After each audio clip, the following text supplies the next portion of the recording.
Meus queridos, sempre é bom receber bênção de Deus, amém? Amém. E quando a bênção é dobrada, aí é bom duas vezes, né? Hoje nós vamos ter bênção dobrada aqui na igreja. Nós temos aqui o missionário Lázaro e temos o pastor Nogueira. O missionário Lázaro trará uma palavra de desafio missionário e depois o pastor Nogueira vai compartilhar da palavra para a bênção do coração dos irmãos. Então o Lázaro vai falar de algo que a igreja ama, missões. E o pastor Nogueira, preciso apresentar? Tenho certeza que não. Então, irmão Lázaro, por favor, venha à frente. Eu gostaria de pedir para que alguém ajudasse o nosso irmão. A primeira porta à esquerda, meu irmão. Pode vir aqui, a primeira porta à esquerda. É só subir. Enquanto o Lázaro vem à frente, queria aqui só repetir o convite que já foi feito em outras feitas. A irmã Gilmara, membros de nossa igreja, junto com o Derisvaldo, eles estão convidando a igreja para o casamento deles, que acontecerá no dia 9 de junho, na Igreja Batista Liberdade. E a nossa irmã colocou aqui um verso, que é um verso corajoso. Diz assim, ó: porque onde quer que fores, irei eu, onde pousares a noite, ali pousarei eu. Teu povo é meu povo, teu Deus é o meu Deus. Meus irmãos, vamos pensar nisso, porque isso é muita coragem, viu? Você entra no casamento com esse compromisso. E a pessoa que falou isso, sabe para quem foi que ela falou? Falou para a sogra. Não foi nem para o noivo, não. Ela falou para a sogra. Então, vamos fazer jus aos nossos votos. Todos nós que somos casados, temos uma aliança com Deus no nosso casamento. Então, minha irmã, que Deus abençoe a aliança que você quer abraçar com Derisvaldo. O Lázaro, por favor, Lázaro. O Lázaro, ele é missionário. Ele fez o curso da missão Novas Tribos. Então ele fez um curso teológico em Peniel, fez um curso missiológico e linguístico em Shequina. Ele é casado com Aidil. Aidil é membro da Igreja Batista do Simão, pastoreada pelo pastor Silvestre. A irmã Aidil não pôde estar presente hoje, porque ela fez uma cirurgia da vesícula e ela está se recuperando. Então, por causa da cirurgia, não pôde estar conosco. O Lázaro, casado com a Aidil, ele é membro de uma igreja batista em Americana. E os nossos irmãos estão desafiados por Deus para desenvolver um ministério na tribo Yanomami. Então, tribo Yanomami é uma tribo isolada no Amazonas. Então, uma tribo de costumes ainda mais primitivos. Os irmãos devem estar um pouco familiarizados com essa tribo, porque o pastor Sidney e a irmã Rubenita foram missionários ali durante vários anos. Entendi que os nossos irmãos estão indo em agosto. Então, meu irmão, faça bom uso da palavra. Bom dia, irmãos. Como o pastor falou, minha esposa Aidil não pôde estar aqui por causa da cirurgia, então quero me desculpar com os irmãos por isso. Mas ela gostaria de estar aqui com os irmãos para que os irmãos pudessem conhecê-la e para que ela pudesse conhecer os irmãos também. Então nós terminamos o nosso curso que a Missão Novas Tribos oferece no meio do ano passado, e então ali fomos convidados a ficar por 6 meses ajudando na própria escola em Shequina, e ali ficamos por 6 meses até o final do ano passado. E quando terminamos esse período, a Missão Novas Tribos nos ofereceu o trabalho Yanomami. E apesar de já haver missionários nessa tribo e já haver alguns crentes na tribo que nós vamos, Deus desafiou o nosso coração por causa da necessidade que ainda há naquela tribo e por causa de muitas pessoas que ainda precisam ouvir do Evangelho. Então, por isso que Deus desafiou nossos corações, e ali onde há necessidade, então nós temos nos disposto a servir a Deus ali naquele local. Falando alguma coisa do nosso trabalho, nós vamos desenvolver um trabalho na tribo Marari. O povo Yanomami, ele tem mais ou menos 14 mil índios, dividido em 188 aldeias, e nós vamos trabalhar em uma dessas aldeias, a Novo Demini. Nessa tribo há mais ou menos 400 índios e algumas pessoas já estão convertidas. Nós vamos trabalhar com uma escola, ensinar os índios a lerem para que eles possam ler a palavra de Deus, e com o objetivo final de evangelizá-los. E também vamos aprender língua e cultura, que é o trabalho inicial de todo missionário, para que ali possamos ajudar os crentes a desenvolverem a igreja, para que a igreja se torne uma igreja madura, para que eles possam se sustentar, para que eles possam ter uma liderança própria, e para que principalmente eles possam pregar o evangelho para as outras tribos. É permitido, pelo que eu estou sabendo, a presença de missionário em 2 tribos Yanomami, a Marari e a Novo Demini, que eu estou falando. Mas, como eu já falei para os irmãos, ainda 186 aldeias que não têm a presença de missionários. E então o objetivo é evangelizar esses índios que há presença missionária, para que eles possam ir falar do evangelho também a esses outros índios que não têm como ouvir o evangelho por meio de um missionário, por conta da perseguição e da dificuldade que o missionário tem em estar em certas tribos. Nessa aldeia que nós vamos trabalhar, já há 2 casais, os missionários Wellington e Águida e seus filhos, e também João e Hope Rodrigues. Eles já desenvolvem um trabalho ali, e nós fomos convidados a se juntar a eles para desenvolver o trabalho naquele local. E é um grande desafio para as nossas vidas. Nós nunca tivemos a oportunidade de chegar em uma tribo, principalmente uma tribo isolada. A tribo que nós vamos trabalhar, a tribo Yanomami, ela é mais ou menos 1h40 de voo de Boa Vista, e para um período do ano que se pode entrar de barco, mas com isso é preciso estar 7 dias no rio para chegar a essa tribo.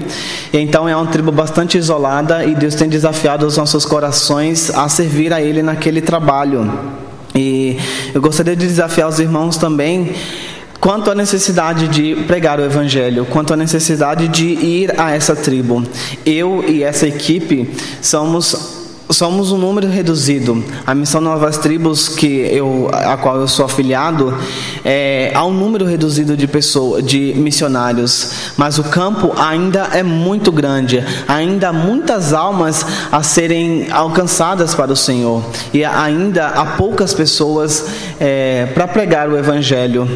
Algo que me chama bastante atenção é que parece que o efeito que a liberdade que nós temos de servir a Deus, de pregar o Evangelho, que nós temos aqui no Brasil, causou um efeito sonífero na igreja do Senhor, porque ainda há muitas igrejas que dormem quanto à questão de evangelização, de pregar o Evangelho, de ir ao mundo pregar o Evangelho.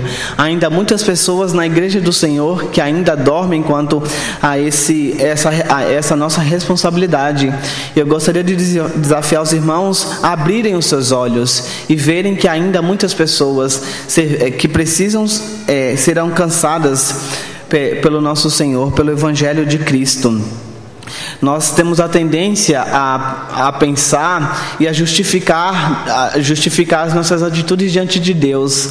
Muitas vezes, quando Deus tem colocado em nossos corações, Deus tem colocado nos corações de algumas pessoas para servi-lo, as pessoas falam: Senhor, eu não posso ir porque eu tenho medo, eu não posso ir porque das minhas limitações, porque das minhas fraquezas, porque das minhas angústias, porque dos meus projetos pessoais. E temos a tendência a justificar a Deus, justificar a nossa não ida, vamos dizer assim, para Deus. Mas, meu amado irmão, se Deus tem nos chamado, Ele que vai nos capacitar, Ele que vai tirar todo o nosso medo e vai nos ajudar a servir a Ele naquele local que Ele tem colocado em nossos corações. Existem alguns personagens bíblicos na palavra de Deus que me chamam bastante atenção pela coragem que eles tiveram em falar não para Deus, em justificar o motivo pelo qual eles não queriam ir servir a Deus naquele momento que Deus havia chamado. O primeiro personagem que eu gostaria de destacar, falando rapidamente para os irmãos, é Moisés. Moisés, apesar dele ter sido trabalhado pelo Senhor, apesar dele ter sido... Deus ter cuidado dele desde a sua infância para que ele pudesse cumprir o ministério dele ali entre o povo de Israel, quando ele foi chamado pelo Senhor, ele primeiramente falou: Senhor, eu não sei falar, eu tenho medo, Senhor, envia outro em meu lugar. E Deus mais uma vez falando: vá que eu estou com você. Moisés é um personagem que me chama bastante atenção, porque ele justificou dizendo que ele tinha medo, que ele não sabia falar aquele povo. Quem era ele para falar diante daquele povo? Quando nós vemos que Deus cuidou de todos os aspectos de sua vida para que ele pudesse exercer aquele ministério. Outro servo do Senhor que me chama a atenção é Gideão. Gideão, quando ele foi chamado pelo Senhor para libertar o povo de Israel da opressão dos medianitas, ele falou: Senhor, quem sou eu? Eu sou o menor entre o meu clã, eu sou o menor entre o meu povo, e como eu poderei libertar o povo da opressão dos medianitas, quando o próprio Senhor falou que ele era valente e que ele estaria com ele, e ele querendo justificar para não fazer a vontade do Senhor. Um outro personagem, Jeremias, que colocou diante do Senhor: Senhor, eu não sei falar, e eu sou jovem demais para cumprir esse ministério. E Deus havia preparado ele desde o ventre da sua mãe para que ele pudesse servir a Deus. Então, algo que nós podemos ver é que a idade não é uma limitação para o evangelho, para pregar o evangelho, para se dispor a ir às tribos e a ir a outros lugares pregar o evangelho. A idade nunca foi um empecilho. E nós vemos também Jonas, que ele nem falou, Senhor, eu não vou. Ele simplesmente fugiu quando Deus havia mandado ele pregar o evangelho, pregar o arrependimento a Nínive. Ele simplesmente fugiu, pensando ele que Nínive não tinha o direito de ser alcançada pelo Senhor. E então Deus mais uma vez chama a sua atenção e ele vai e prega o evangelho. Apesar de todos esses servos do Senhor terem colocado diante do Senhor as suas limitações, as suas dificuldades, algo que me desafia muito é que todos eles fizeram o que Deus havia falado. Moisés libertou o povo do Egito. Gideão conseguiu libertar o povo da opressão. Jeremias pregou e profetizou. E Jonas foi e pregou arrependimento a Nínive. Todos eles tiveram limitações, mas todos eles pregaram e cumpriram o propósito do Senhor. Eu gostaria que você também se colocasse diante do Senhor. Por mais que você tenha limitações, Deus tem falado ao seu coração e é Ele que nos capacita. Irmãos, eu gostaria que você viesse comigo como um missionário, um colega de tribo. Talvez você não vá se juntar a mim na equipe que está nessa tribo, mas existem muitas outras aldeias precisando de missionários. Eu gostaria de desafiá-los a vir comigo, a ser meu colega de missão, a ser meu colega ali junto na tribo, pregando o evangelho, aprendendo língua e cultura. Eu gostaria de desafiá-los a isso. Eu gostaria que você viesse comigo também no sustento. Infelizmente, ainda precisamos do valor monetário para sobrevivermos neste mundo, e essa é uma realidade. Eu gostaria que você também viesse comigo nesse aspecto, e principalmente eu gostaria que você viesse comigo através das orações. Existem muitos relatos de missionários que sentiram o livramento de Deus, a presença de Deus e a bênção de Deus no exato momento em que haviam pessoas na igreja orando por eles, pessoas que não estavam exatamente na tribo, não estavam exatamente no campo, mas estavam aqui de joelhos orando pelo Senhor. Então o trabalho missionário é também feito através do joelho das pessoas que oram. Eu gostaria de desafiá-los a orar pela minha vida e a orar pela vida de todos os servos do Senhor que estão pregando o evangelho em todos os lugares do mundo. Eu gostaria que você viesse comigo nessas 3 formas: sendo meu colega de trabalho, me ajudando no sustento e orando por mim. Que Deus abençoe os irmãos e desafie os corações de vocês a continuarem servindo a Deus aonde Ele vos colocar. Amém?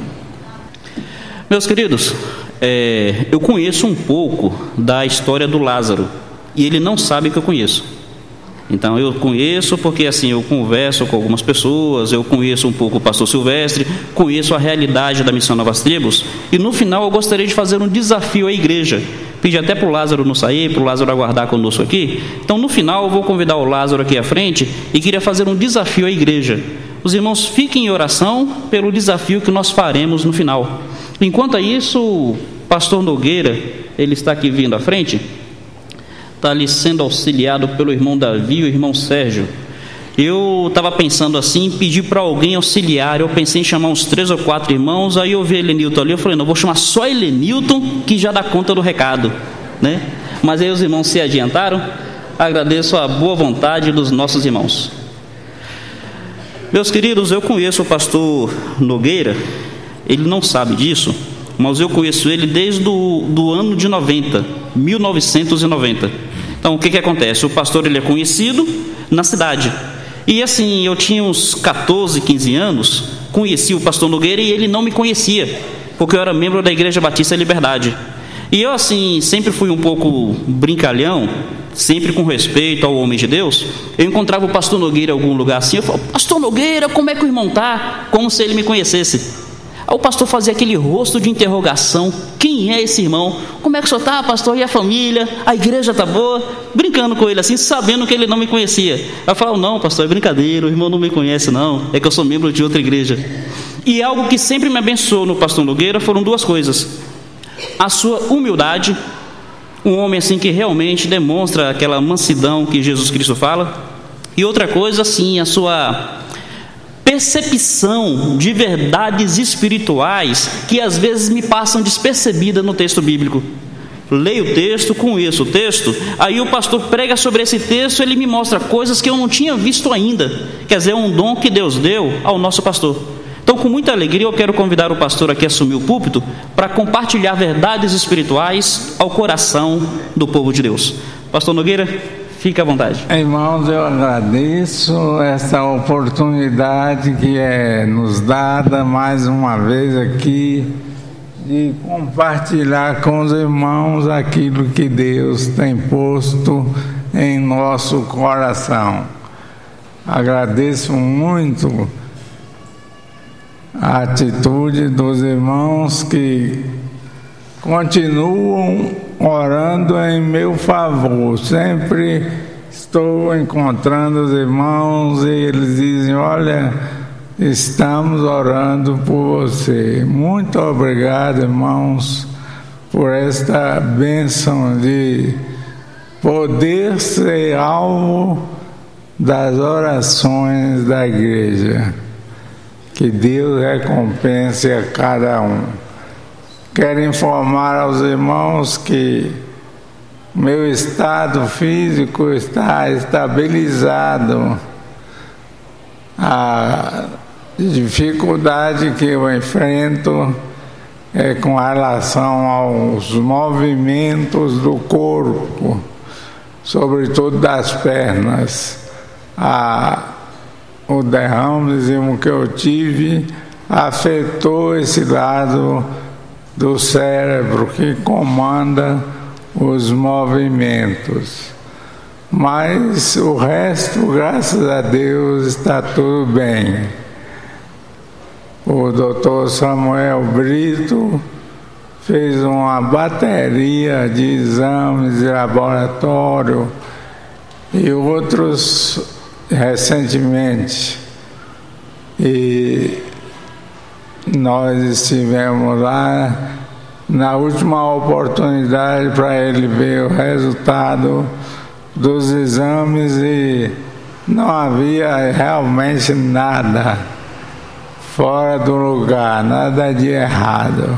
Até ele entendendo a minha situação, nós brincamos juntos ali que eu podia morrer tranquilo, que estava tudo bem. Não apareceu nada nos exames, de modo que, graças a Deus, estamos contentes com isto. Mas, irmãos, hoje Deus tem posto no meu coração alguns pensamentos que me abençoam muito aqui no livro do profeta Ageu. É um dos 4 últimos livros do Velho Testamento. E eu gostaria de olhar com os irmãos aqui no livro de Ageu e destacar algumas verdades que Deus tem nos dado. Então, Ageu está no final do Velho Testamento. É um dos 4 livros do Velho, um dos 4 livros últimos do Velho Testamento. Tá bem, irmãos. Então, olhando no livro de Ageu, aqui é um livro que tem apenas 2 capítulos, mas cheio de verdades preciosas para o coração do salvo. Ageu, a partir do capítulo 1, versículo 1 diz: no 2º ano do rei Dario, no 6º mês, no 1º dia do mês, veio a palavra do Senhor por intermédio do profeta Ageu a Zorobabel, filho de Salatiel, governador de Judá, e a Josué, filho de Josadaque, o sumo sacerdote, dizendo: assim fala o Senhor dos exércitos: Este povo diz: não veio ainda o tempo em que a casa do Senhor deve ser edificada. Veio, pois, a palavra do Senhor por intermédio do profeta Ageu, dizendo: acaso é tempo de habitardes vós em casas apaneiladas, enquanto esta casa permanece em ruínas? Ora, pois, assim diz o Senhor dos Exércitos: considerai o vosso passado.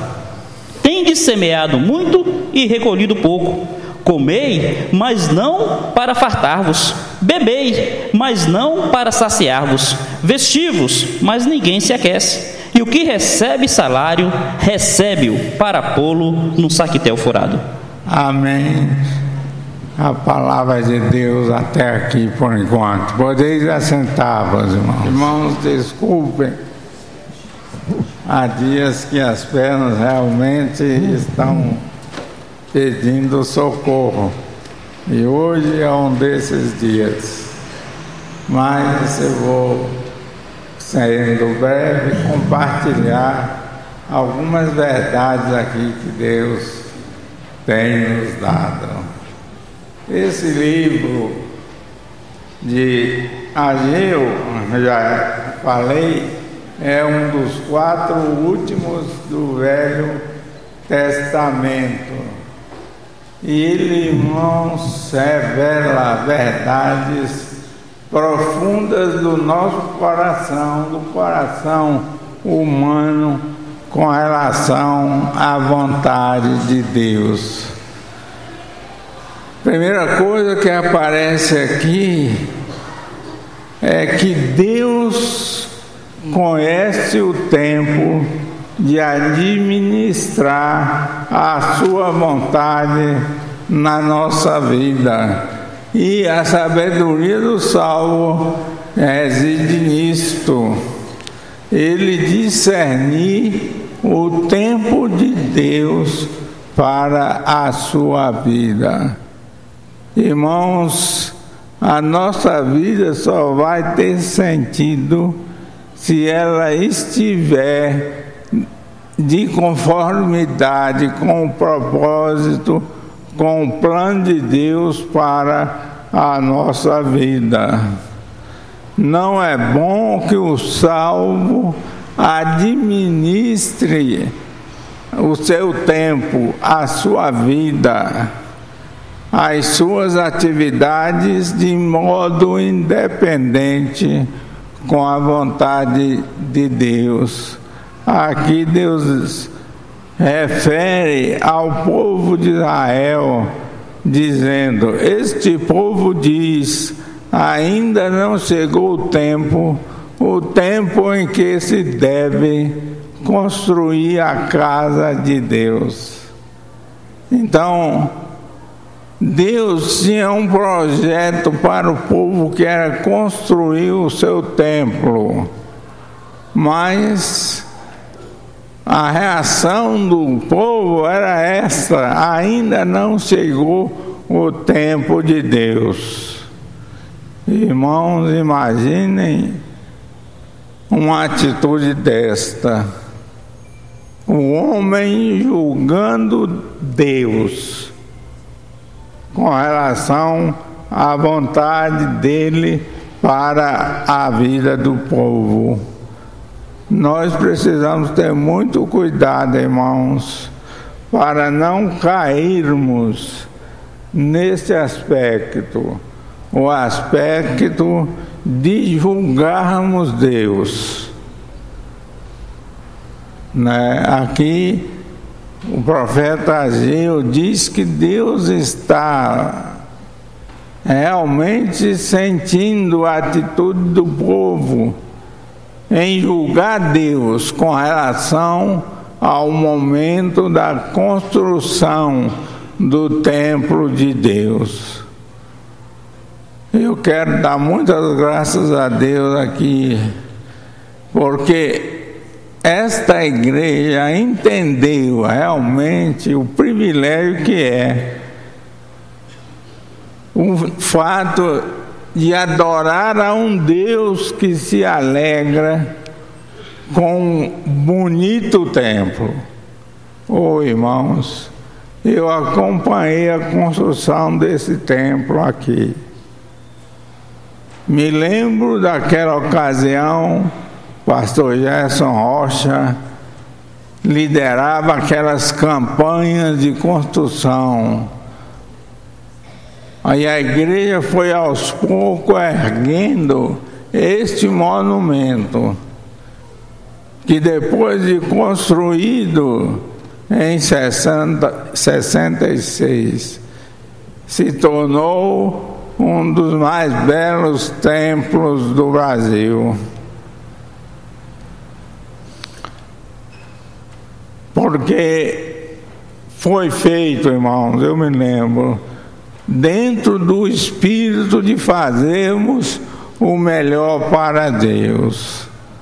Olha aqui nesse livro do profeta Ageu, Deus está reclamando do povo, porque o povo dizia: ainda não é o tempo de Deus.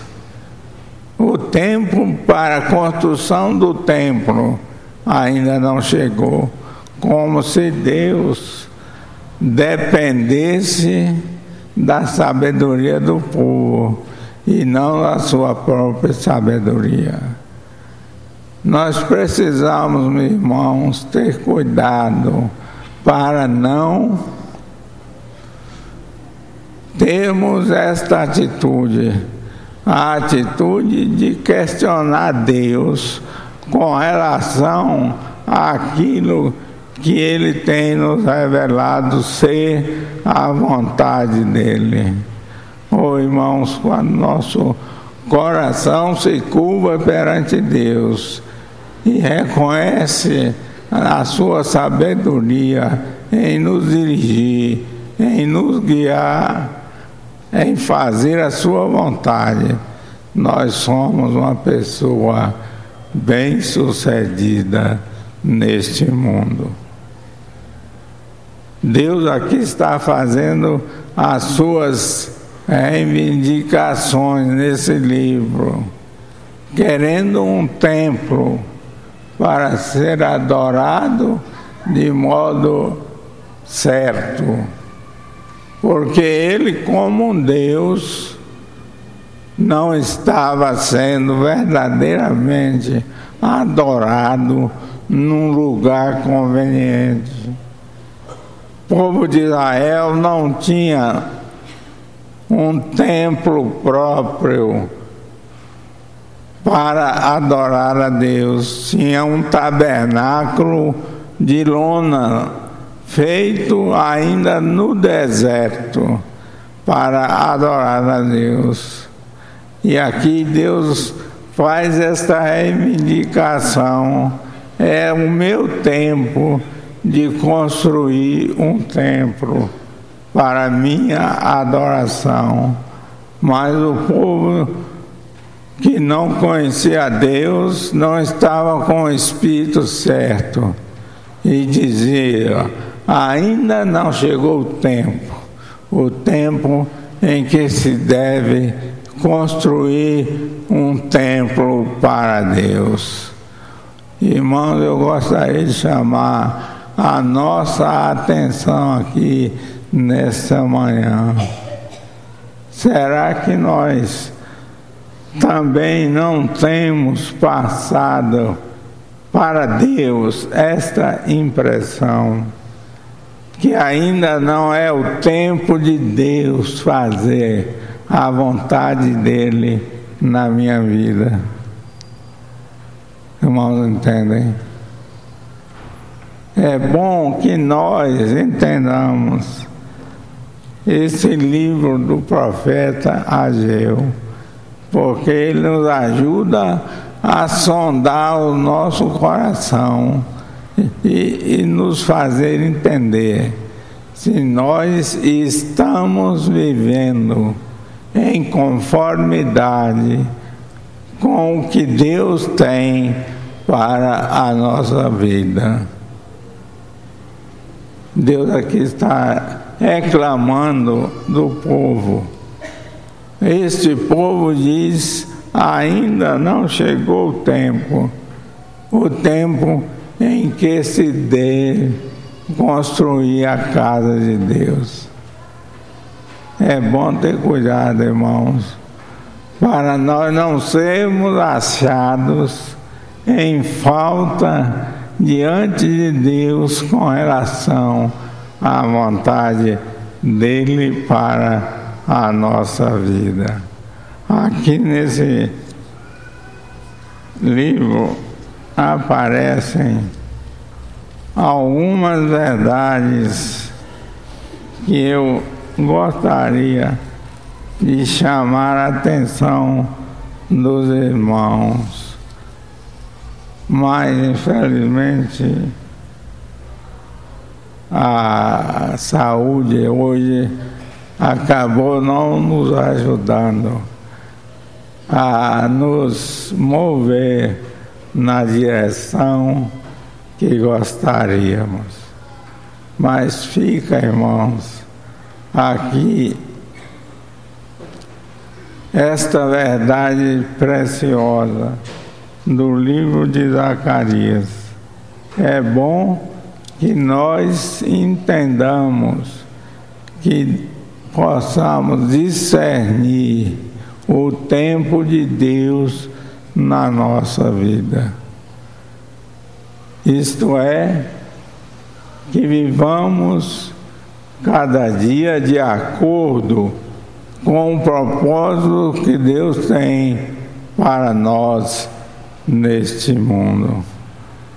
Aqui Deus diz que o povo vivia em casas bonitas, casas, aparece a palavra aqui, apaineladas, quer dizer, casas luxuosas, belas casas. O povo vivia nessas casas, mas não se importava em separar um lugar decente para Deus morar. E ele reclama aqui, faz uma reivindicação. Vocês moram em casas apaineladas, enquanto eu estou vivendo numa simples casa, templo. Isso é muito sério, irmãos. Nós precisamos de oferecer a Deus o melhor que Ele precisa. Na obra dele, com as nossas vidas, com as nossas possibilidades. Não é bom, Deus revela isso, não é bom vivermos melhor do que Deus, do que possamos oferecer para a obra de Deus. Esse fato marcou muito o meu coração. A reivindicação que Deus fez para um templo, porque Ele sentia a necessidade de ser adorado verdadeiramente pelo seu povo. Eu gostaria muito de ler alguns versos aqui, mas a dificuldade hoje está maior. Aqui no verso 8 do capítulo 1, Deus diz: minha é a prata, meu é o ouro, diz o Senhor dos Exércitos. A glória desta última casa será maior do que a primeira, diz o Senhor dos Exércitos. Então, é bom que na obra de Deus o salvo entenda isto: minha é a prata, meu é o ouro. Quer dizer, todas as coisas estão nas mãos de Deus.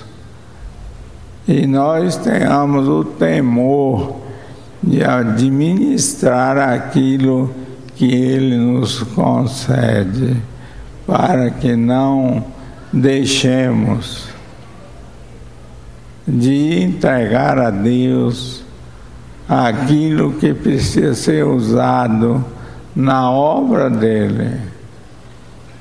Graças a Deus, irmãos, Ele tem o controle de tudo nas suas mãos. Eu gostaria de poder falar à igreja com mais liberdade,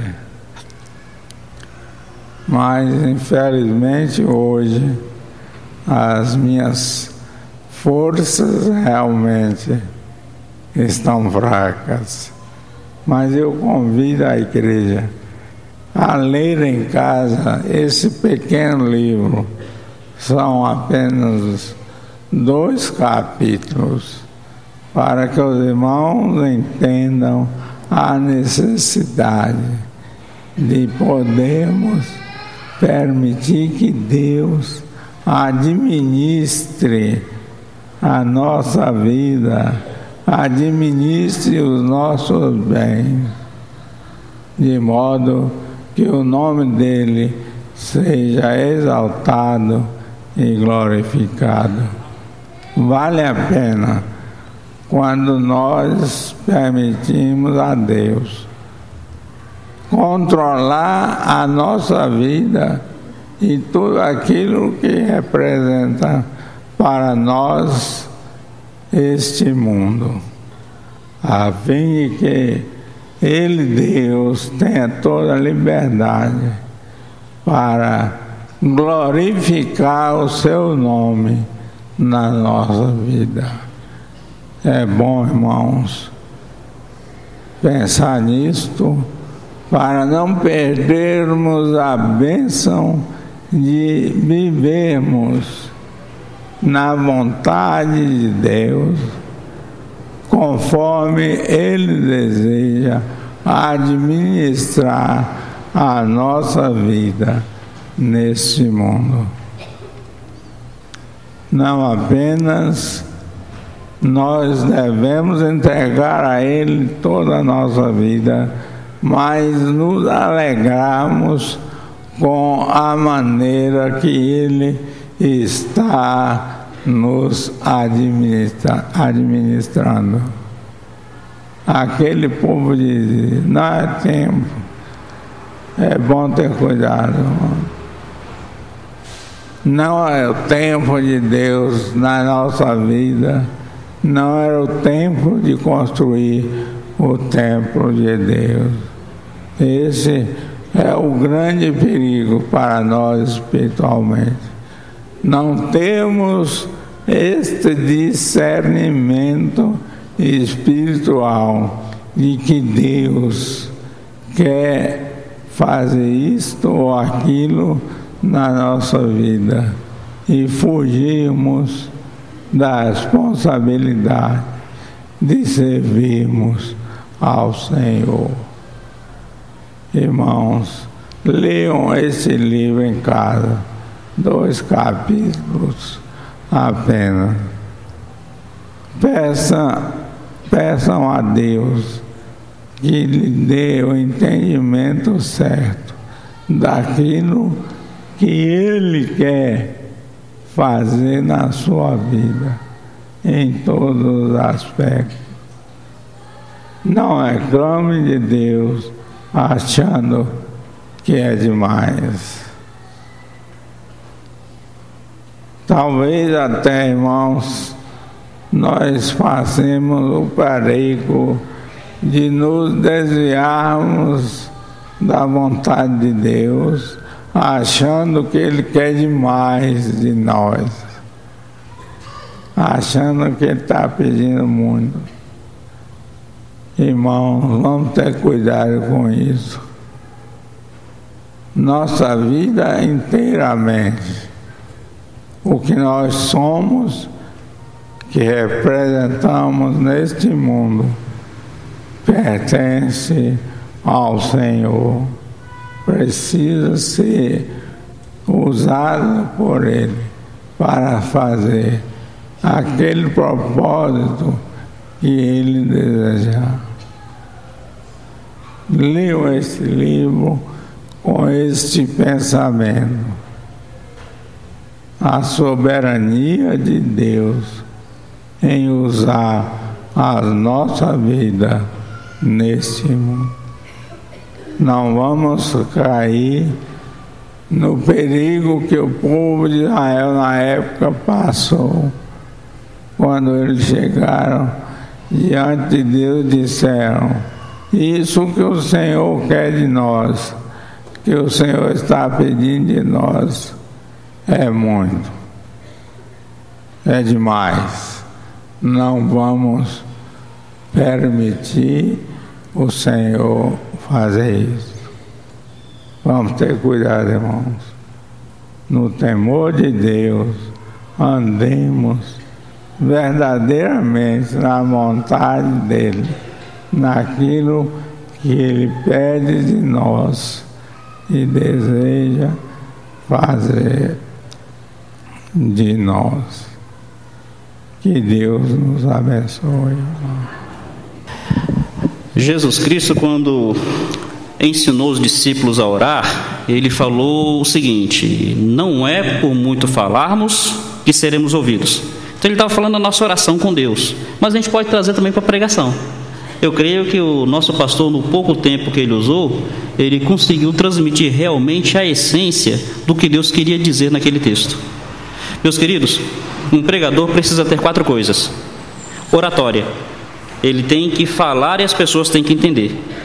Ele tem que captar a atenção das pessoas. Ele tem que falar com profundidade no texto.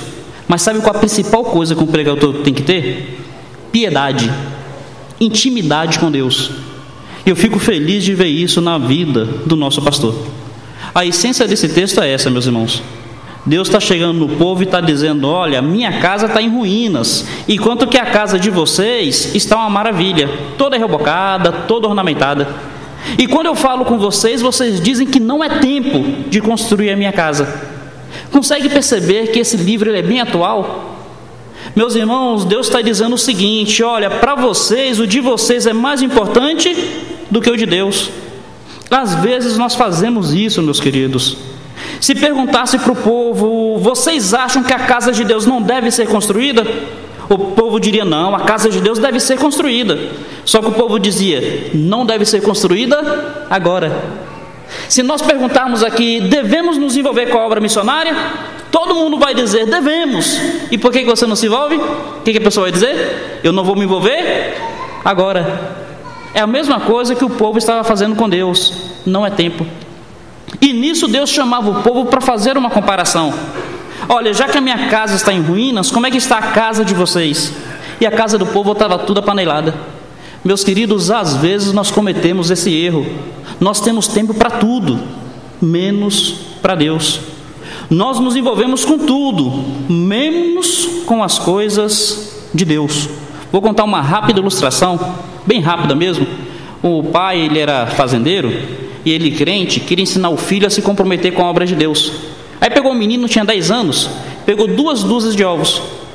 E pegou essas 2 dúzias, deu uma na mão do menino e a outra na outra mão. E falou: olha, você vai vender essas 2 dúzias de ovos. Uma você vai ficar para você, e a outra você vai dar de oferta na igreja. O que o pai queria? Ensinar o menino a se envolver com as coisas de Deus. E o menino saiu na felicidade tremenda. Tremenda mesmo. Eu vou vender esses ovos, vou pegar o dinheiro e vou dar outro dinheiro de oferta. Aí no que ele estava correndo assim, ele tropeçou e uma das dúzias de ovos caiu no chão. E ovo quando cai no chão, o que acontece? Aí quando aqueles ovos caíram no chão, ele olhou para cima e falou: puxa Deus, logo o seu. Meus queridos, isso que a criança faz na sua infantilidade, muitas vezes nós fazemos igual. A gente só mascara de uma maneira assim mais sutil. Como é que a Geo falou? O povo diz, não é tempo. Meu irmão, como é que você vai sair daqui hoje? Você vai sair daqui na certeza de que o tempo de Deus chegou na sua vida? Ou você vai continuar dizendo, não é tempo? Queria convidar o Lázaro para vir aqui à frente. Eu queria convidar os irmãos aqui a fazermos um desafio aos nossos corações. Meus queridos, como eu havia falado para vocês, eu conheço um pouco a história do Lázaro. Ele não é de Conquista, ele é da cidade de Americana. Ele faz parte de uma igreja batista ali. E a igreja batista ali, ela tem uma visão que não é a visão missionária voltada a povos indígenas. Então a visão da igreja batista ali é mais voltada a missões nacionais e não a missões transculturais. O que isso quer dizer? Que a igreja lá não é missionária? Não cabe a mim dizer, é entre a igreja e Deus. Mas a igreja realmente não abraça o trabalho transcultural, não é isso mesmo? Então o nosso irmão, ele hoje não tem assim um respaldo por parte de uma igreja. A esposa dele faz parte da igreja do Simão, e a igreja do Simão realmente abraça a obra missionária. Tanto abraça que a igreja do Simão hoje está com 4 casais de missionários, contando com o irmão, não é? Então, tem o Márcio, tem o Marlon, tem o outro casal que falou a igreja que tem pouco tempo, me fugiu o nome? Nerivaldo e Vanusa.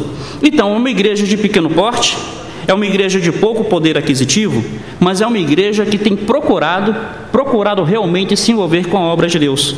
Qual é o meu desafio para os irmãos? Meus queridos, nós amamos a obra do Senhor e precisamos continuar amando. E nós amamos a obra do Senhor e nos envolvemos com diversas formas. A oração, sem dúvida nenhuma, é a maneira inicial. O realmente ser obreiro na seara é algo imprescindível. Mas o ser obreiro na seara é entre você e Deus. Ninguém pode te forçar a ir para o campo, é entre você e Deus. O que você vai dizer para Deus? Ainda não é tempo? Você realmente vai dizer isso para Deus? Quem sabe o Senhor hoje não está querendo te falar o seguinte: chegou o momento de eu me envolver. Uma terceira forma, meus queridos, é através das nossas contribuições. Graças a Deus, a igreja já de muito tempo que abraça isso. Mas me permita compartilhar uma coisa. Como eu falei para vocês, eu sou um pouco curioso. E eu sempre pergunto assim: quando foi que a igreja levantou de oferta para tal missionário? E sabe o que eu tenho percebido? Eu não sei se é impressão minha, mas as nossas ofertas nesse sentido têm declinado um pouco. Irmã Shirley, a irmã que é tesoureira, tem declinado a impressão minha? Tem declinado, né? Então, meus queridos, olha, ir para o campo realmente é um desafio seu e Deus no seu coração. Orar pelo trabalho missionário é você no seu quarto. Mas olha, você pode se envolver a partir das suas contribuições. Graças a Deus por aqueles que já têm contribuído. Mas uma pergunta para nós fazermos: por que as nossas contribuições estão declinando? Essa pergunta a gente precisa se fazer. E o que Deus está querendo te dizer nessa manhã? Já é tempo ou ainda não é tempo? A casa do Senhor vai ficar em ruínas enquanto a sua está apanelada? Você tem dinheiro para shopping? Você tem dinheiro para pizza? Você tem dinheiro para o supérfluo? Você tem um dinheiro para tudo. Mas a obra missionária, você não tem tempo para contribuir com isso? Você não tem recurso? Vamos sair daqui desafiados, meus queridos. O nosso irmão, ele vai estar ali à saída, e é um hábito da igreja, viu, meu irmão? Não fique constrangido. Eu quero desafiar os irmãos a fazer as suas contribuições. Então, deixa de tomar seu refrigerante, como o pastor Infante tanto fala, né? Abre mão de algo na sua vida para que a casa do Senhor tenha o teu investimento. O pastor disse que o pastor tem que ser ovelha, tem que ser exemplo das ovelhas, e eu queria aqui dar meu exemplo. Irmão, então os irmãos têm a oportunidade de realmente abraçar a obra do Senhor. Vá ali, cumprimente o nosso missionário e diga: estou orando por você. E se você realmente se sentiu desafiado por Deus, faça ali a sua oferta. O nosso irmão Antônio, ele já deve estar ali à saída com o chotorré, um tipo de gasofilácio. O irmão pode fazer isso. Eu convido já o Lázaro também para ir à saída, para que a igreja possa cumprimentá-lo. A irmã Nitinha já está dizendo também que a cantina hoje à noite funcionará em prol da viagem do nosso irmão à tribo Yanomami. Ele estará indo para um local isolado, ele precisa pegar um voo meio que particular para chegar até ali. Meus queridos, realmente, nós temos o privilégio de fazermos parte da grande e preciosa obra do Senhor. Não abra mão desse privilégio. Meu irmão, por favor, pode ir a saída. A gente está orando pelo irmão, viu? Um grande abraço. Nosso Pai, agradecemos ao Senhor pelo tempo que o Senhor nos concedeu aqui na Tua presença. Senhor, queremos pedir a Ti, ó Deus, para que abençoe o Teu povo aqui reunido, Senhor. Manifesta o Teu cuidado na vida de cada um. Quero Te suplicar pela palavra que foi trazida a nós, ó Deus, que realmente venhamos a considerar que chegou o tempo, realmente chegou o tempo do Senhor em nossas vidas, para abraçarmos a Tua obra, para nos envolvermos com o Senhor, buscando, ó Pai, intimidade contigo. Quero agradecer ao Senhor pela vida do Lázaro e da Edil. Usa esse casal de missionários para louvor da Tua glória. Abençoa a vida deles, ó Deus. E, Senhor, desperta-nos a nós como igreja, para que nós realmente abracemos a Tua obra, nos envolvemos com o Senhor, que de maneira nenhuma, Pai, esse fervor missionário se apague do nosso meio. Pelo contrário, que inunde cada vez mais as nossas almas e as almas daqueles que ainda não entenderam o privilégio que é participar disso. Em Cristo nós pedimos a Ti, ó Deus. Amém, Senhor. Com o pós-lúdio e oração silenciosa, o culto estará encerrado.